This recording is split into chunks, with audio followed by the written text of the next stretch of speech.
So big changes with this week's college football playoff predictions after Indiana went on the road and beat Oregon. That definitely was a big shakeup. Penn State losing again. I think we pretty much already had kind of written them off, but now they're definitely gone. So let's just jump right in, and we will start with our number one seed. I think Ohio State's going to win the Big Ten. Now I'm going to say that they beat Indiana and potentially an undefeated Indiana team, possibly even both teams undefeated. Imagine Ohio State, Indiana, both 12-0 in the Big Ten championship. That'll be a big game. Obviously, with the 12-team playoff, it's maybe it's not as big of a game as it would have been in the past, and that is the one downside to the 12-team playoff, especially with. Look, I honestly don't like how the buys, how the seeding is going to be now. I still would like to see the top four seeds be conference champions. I understand, the ACC and Big 12 champion probably not going to be top four teams.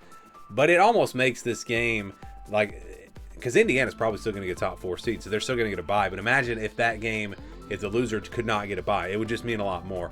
Anyways, that's a totally different point. But Ohio State, the one seed in the Rose Bowl. I think Georgia, I know they've been playing with fire. I know they've been starting off slow. But when I look at the rest of their schedule, I think they win out. I actually think their biggest potential loss could be against Georgia Tech at the end of the season. That game's on the road, or it may be in Atlanta. Or obviously it's in Atlanta either way, but it might. I can't remember where that game's played. I think it's actually in the Mercedes-Benz Stadium or whatever it's called. But anyways, Georgia, I think probably wins out. I like them against Ole Miss. They do have Texas, but they get them at home. Florida not looking as good as we thought. I think Georgia has a real shot to run the table, and I think they beat Alabama in a rematch in the SEC championship. I know Georgia has been very inconsistent, but when they have been on, when they have played their best, this team has looked like one of the best teams, or maybe even the best team in all of college football. So they can put it together. I think Georgia could still make a really good run. Then we're going to go with Miami at number 3. I think they slip up somewhere. Maybe it's Louisville tonight, or maybe it's against SMU. I see them possibly losing a game, but I think at 11-1 or 12-1 win the ACC, that's still going to be enough to get them a 3 seed. And then there's Indiana at number 4. So I think if they go undefeated in the regular season, they're not going to drop below number 4, and so they're still going to get a first round bye. And obviously, you'd rather be the 1 seed than the 4 seed. Maybe, it depends on how these games play out, but. Yeah, that's where I think they probably wind up. And they would play in the Cotton Bowl, Miami again in the Orange Bowl, Georgia in the Sugar Bowl. So now who gets in the other spots? I've got Alabama. I think they still might lose a game, but that's still just going to be one conference loss. And then playing against Georgia in the SEC Championship. I think that's probably what happens with Alabama.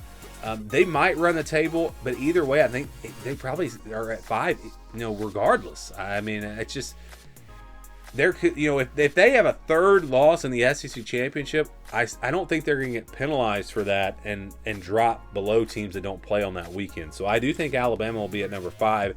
I think Texas Tech, look, they probably trip up somewhere. It's tough to go undefeated. Although when I look at their schedule, it's kind of hard to find the losses, but it's just the way college football goes. Somebody's going to shock them. Maybe it's this weekend against Arizona State, but I think Texas Tech loses one game, and then they win the Big 12 championship. I don't really see any other playoff contenders out of that conference right now. We go to number 7. I think that is Texas A&M.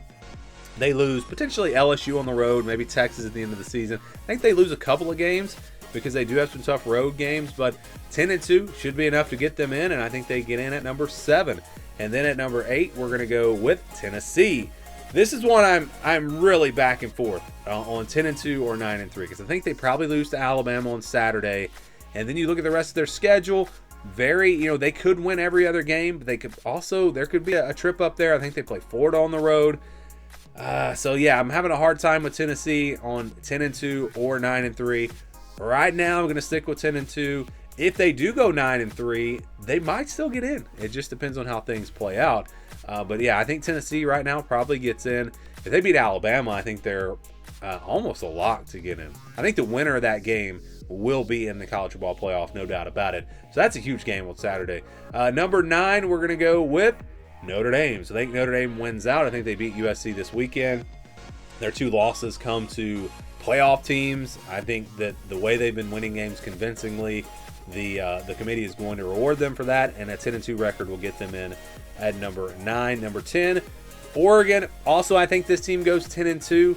I think they do lose another game. When you look at the rest of their schedule, I think they could trip up somewhere. If they go 11-1, then that probably puts them at, what, 5 or maybe 6 or 7, obviously higher. So that'll be interesting to see if Oregon can run the table. But I just think that there's going to be a game. And another team I'm looking at is Washington. If Washington can beat Michigan on Saturday, I think they enter into this conversation and perhaps they make it to the college football playoff. And maybe they beat Oregon at the end of the season. So there are teams on my radar that I'm not quite ready to put in there. At number 11, I know people are going to hate this, but I'm going to go with Texas. I think they lose to Georgia on the road, but I'm comparing all the resumes for how I see it playing out, and it's a 9-3 Texas team. Are there any other 9-3 teams? Or I don't know if there's going to be any other 10-2 teams. So it's going to come down to the 9-3 teams and which one is the committee going to put in. If their losses come to Ohio State and Georgia, obviously those are two of their losses are really good teams, and they finish the season off with a win over a playoff team, a win over Texas A&M. I think that's going to be enough to get them in. I think obviously they'd have a tiebreaker over a 9-3 Oklahoma if Oklahoma still goes 9-3.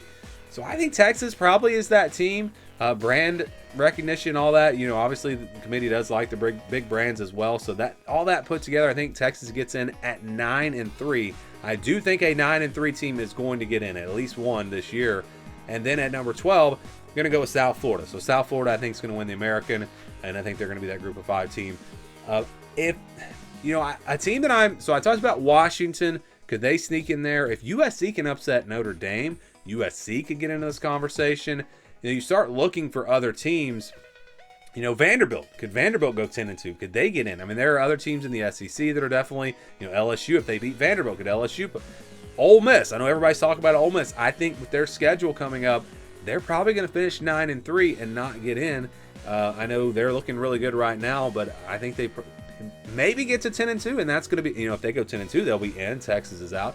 So I'm trying to figure out how I think this is going to go. But the team that I'm really looking at, and if they win this weekend, I might just put them in here next week. That's Georgia Tech. I think if Georgia Tech can go on the road and beat Duke on Saturday, they have a really good chance to be undefeated when they play Georgia. If they play that game and it's competitive, let's say they don't win, and they also play a competitive game against Miami in the ACC Championship, I think that's going to be enough to get them in. I think an 11-2 Georgia Tech probably gets in over a 9-3 Texas, but I don't know for sure. I think with that second loss coming in their conference championship game and two of their losses coming to top 3 teams, both their losses coming to top 3 teams, I think Georgia Tech probably gets in. So that's a team I'm keeping an eye on. I think that's the only ACC or Big 12 team that really has a great shot. Maybe someone else can sneak in there, but that's how I'm seeing it right now. So that's how I think the field is going to look. Again, I say this every week. Don't pay attention to my predictions on the rest of these games because I didn't really put much thought into it. Just for fun, we'll just run through the games. You got Tennessee, Notre Dame. That'd be a great game. I'm going to say Notre Dame goes on the road, pulls off a win there. Alabama, too much talent for South Florida. Texas A&M, home field advantage will be the difference. That's why they beat Oregon. Texas Tech versus Texas. I just think Texas, Arch Manning is going to continue to get better, and this team will be playing pretty good football at the end of the season. So I think they get this win even on the road. Ohio State, Notre Dame, I think the Buckeyes defense just a little too much.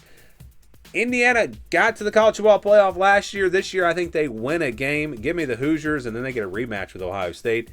Texas A&M, I really like this team. Georgia's been inconsistent. I think the Aggies win in the Sugar Bowl. They advance. Then Miami, Texas. This is a tough one for me. I'm having a hard time with this one, but I think Miami, I think they're the real deal. I think they get this win in Florida. And then Ohio State beats Indiana again in a rematch. Miami beats Texas A&M in the Fiesta Bowl. And then I'm going to say, I've changed my pick, obviously, because I had Oregon last week. I'm going to say Ohio State. Ohio State looks like the best team right now. Their defense is already playing lights out. It's already probably the best defense in the country. And their offense is going to get better and better and better with a young quarterback, some young pieces around him. I think this team can do it again. I don't trust Mario Cristobal. I don't trust some of these other teams. Right now, Ohio State's the team that I think probably gets it done. I think this could change as the season goes along, but right now, yep, I'm going Buckeyes. Ohio State wins the national championship. Give me your playoff predictions down in the comments below.